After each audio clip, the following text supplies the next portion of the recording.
అన్న నమస్తే అన్న. నమస్తే అన్న. కాంగ్రెస్ ప్రభుత్వం పరిపాలన స్టార్ట్ చేసి సంవత్సరం అయింది తెలంగాణలో, ఎలా అనిపిస్తుంది అన్న? చాలా దరిద్రంగా అనిపిస్తుంది అన్న. ఓకే, అంటే రేవంత్ రెడ్డి గారి నిర్ణయాలు నచ్చట్లేదా?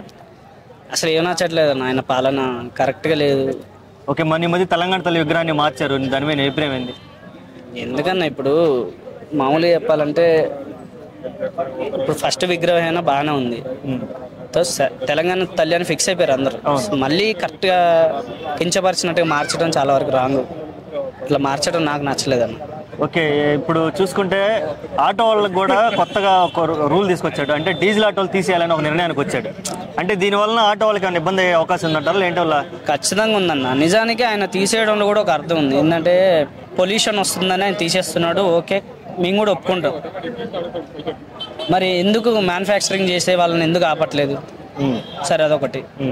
ఇంకోటి డిస్టిక్ బండ్లు ఇక్కడ తోలొద్దు సిటీలో అంటే, ఇక్కడ ఇప్పుడు సిటీలో ఉండి ఆయన బతుకుతున్నాడు, మేము పల్లెటూరు నుంచి ఆయనకు ఓట్లు వేస్తున్నాం. సో ఇక్కడ బతకడానికి మేము పర్మిషన్ ఇస్తున్నాం అక్కడి నుంచి. మరి ఇక్కడ తోలుకొని బతకడానికి మాకెందుకు పర్మిషన్ ఇవ్వడు? డిస్టిక్ బండ్లు తోలొద్దని మళ్ళీ అదొకటి పెట్టిండు. సో మామూలుగా చెప్పాలంటే ఆయన పాలన ఏది కరెక్ట్ లేదన్న. ఓకే, ఆయన పెట్టింది ఏది కూడా కరెక్ట్గా కరెక్ట్గా నెరవేర్చినట్టుగా లేదు. ఇప్పటికే మహిళలకు ఉచిత బస్సు పెట్టడం వల్ల ఆటో వాళ్ళు చాలా ఇబ్బంది పడుతున్నారు. ఆటో వాళ్ళు ఇబ్బంది పడుతున్నారు. నాకు అర్థం కాదన్న. ఇప్పుడు ఆడపిల్లని మొగోళ్ళని ఎందుకు వేరు చేయాలి? మొత్తం ఫ్రీ బీడ్ తెంగితే అయిపోద్ది కదా మామూలుగా చెప్పాలంటే. అనవసరంగా వరకు ఫ్రీ చేస్తే పోయిందంట. అంతే కదా. మరి ఇప్పుడు అంత గోల్ ఉన్నప్పుడు ఇప్పుడు ఒకటి చెప్పనన్నా, ఇప్పుడు లేడీస్ కి ఫ్రీ అని చెప్పి బాయ్స్ కి పెంచేశాడు టికెట్ రేట్లు. ఓకే ఓకే, ఆ డబ్బులు ఇక్కడ కవర్ చేస్తున్నాడు అంతే కదా. అంతకు మించి ఆయన పీకింది ఏముంది? అంత పథకాలు పాస్ అయినట్టు ఏముంది? నిజానికి ఓట్లు వేసిన వాళ్ళు ఎడ్డిగాలన్న. నిజానికి ఈయనకు ఓటు వేసిన వాళ్ళు వేస్ట్. నిజానికి ఓటర్స్ చెప్తున్నా, ఓట్లు వేసిన వాళ్ళు వేస్ట్. ఎందుకంటే ఆయన్ని కావాలని తీసుకొచ్చి నెత్తి మీద కూర్చో పెట్టుకోరు. ఓకే, అంటే ఏదైతే ఆయన ఇచ్చిన హామీలకి ఆశపడి అయిపోయి ఫ్రీ బస్సులు అనగానే వెనక ముందు చూడకుండా ఓట్లు వేసారు. సో ఇప్పుడు వెనక ముందు చూడకుండా బస్సుల కోసం ఇబ్బంది పడుతున్నారు. ఓకే, అది ఎంతవరకు కరెక్ట్? జనాలను అడుగుతున్నాను నేను. జనాలే కరెక్ట్ కాదన్న. నిజానికి వాళ్ళు చూసి వెనక ముందు వేయాలి. కరెక్ట్గా అర్థం చేసుకుని ఓటే చేత కాకపోతే ఓటేయొద్దు, నోటేసేయాలి.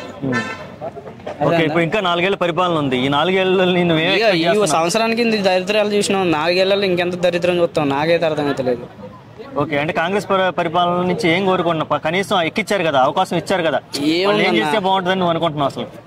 ఇప్పుడు ఇంతకుముందు కేసీఆర్ గారు పెట్టిన పథకాలు ఏమైతే ఉన్నాయో, అంటే డబుల్ బెడ్రూమ్ ఇల్లు కావచ్చు, సో నార్మల్గా కొన్ని ఆయన ఏదో పెట్టాడు. నిజానికి ఆయన ఎంతవరకు చేసిన అన్నది కూడా పక్కన పెడితే, సిటీ వరకు చూస్తే అన్న, హైదరాబాద్ సిటీ వరకు చూస్తే డెవలప్ చేసింది ఆయన అన్న కేసీఆర్ గారు. సో అంత డెవలప్ చేసిన మనిషిని వదిలేసి, నిజానికి ఏంటంటే సిటీలో ఒక దిక్కు కూడా గెలవలేదన్న రేవంత్ రెడ్డి వాళ్ళు. పల్లెటూర్లలో ఎక్కడెక్కడనో గెలిచిర్రు. అది ఎట్లా జరిగింది అన్నది కూడా మనకు తెలియదు. సో మా ఊర్లో కూడా, మాది జనగాం జిల్లా స్టేషన్ కనుపూరు. సో మా ఊర్లో కూడా కేసీఆర్ గారి దిక్కే ఓట్లు పడ్డాయి, ఆయనే గెలిచిండు. అర్థమైందా? కడియాన్ శ్రీహరి ఆయనే గెలిచిండు కేసీఆర్ తరఫున. కానీ ఆయన రేవంత్ రెడ్డి ఎట్లా గెలిచిండు అన్నది నాకు తెలీదు. గెలిచి మాత్రం చాలా వరకు చుక్కలు కనబడుతున్నాయి ఒక్కొక్కరికి. అసలు దేంట్లో పడితే దాంట్లో ఏలు పెట్టాడు, తెలంగాణ విగ్రహాన్ని మార్చాడు, ఎందుకన్నా అవన్నీ నాకు అర్థం కాదు. డైవర్షన్ పాలిటిక్స్ అంటున్నారు చాలా మంది. ఖచ్చితంగా డైవర్షన్ పాలిటిక్స్. నాకు నిజానికి పాలిటిక్స్ గురించి పెద్ద తెలీదు. బట్ వచ్చి ఆయనకు నచ్చింది ఏదో చేసుకుంటూ పోతున్నాడు. జనాలకు ఉపయోగపడేది ఒక్కటి చేయట్లా. రైతుల పరిస్థితి ఎలా ఉంది మీ ఊళ్ళో కానీ, వాళ్ళ పరిస్థితి కానీ? రైతుల పరిస్థితి ఏముందన్న, చచ్చేటోళ్ళు చస్తుంటారు, బతికేటోళ్ళు బతుకుతూనే ఉంటారు. వాళ్ళ పరిస్థితికి ఎప్పటికీ ఎవరు వచ్చినా మారదన్న పాపం. నిజంగా సీరియస్లీ ఎవరు వచ్చినా మారదు. అంత వాళ్ళ కష్టం అది. నిజానికి వాళ్ళ కష్టానికి వాళ్ళకు కూడా కరెక్ట్ అయిన నిర్ణయాలు లేకుండా ఎట్లా పడితే అట్లా బతికే సిచ్యువేషన్ ఏర్పరిచారు. వీళ్ళకి నచ్చిన పథకాలు పెట్టేసి ఏదో ఉద్ధరించేస్తున్నాం, ఏదో మొత్తం మార్చేస్తున్నాం అన్నట్టుగా ఫీల్ అయిపోతే కరెక్ట్ కాదు. నిజంగా మెయిన్గా అన్యాయం జరుగుతుంది ఏంటంటే సిటీలో కానీ పల్లెటూరులో కానీ ఆటో డ్రైవర్లకు గట్టిగా జరుగుతుంది. మరి మీ డిమాండ్స్ ఏంటి? మీ ఆటో డ్రైవర్లుగా మీరు ఏం ఎక్స్పెక్ట్ చేస్తున్నారు ఈ ప్రభుత్వం? ఇప్పుడు నేను రీసెంట్ గానే సిఎన్జి తీసుకున్నా, డిస్టిక్ బండి ఇక్కడ సిటీలో తోలొద్దు అంటున్నారు. సిటీలో తోలొద్దు అంటున్నారు, తోలం. ఇప్పుడు మా ఊర్లో అంటే తోలుకునే దానికంటే కూడా ఎక్కువ అయిపోయినాయి బండ్లు. సిటీలో తోలుకున్నాం అన్న ఉద్దేశంతో సిటీ పర్మిట్ లేకుండా డిస్టిక్ బండ్లు కొనుక్కొని వచ్చి ఇక్కడ తోలుకుంటున్నారు. సిటీలో ఇంత రేటు పెట్టారు,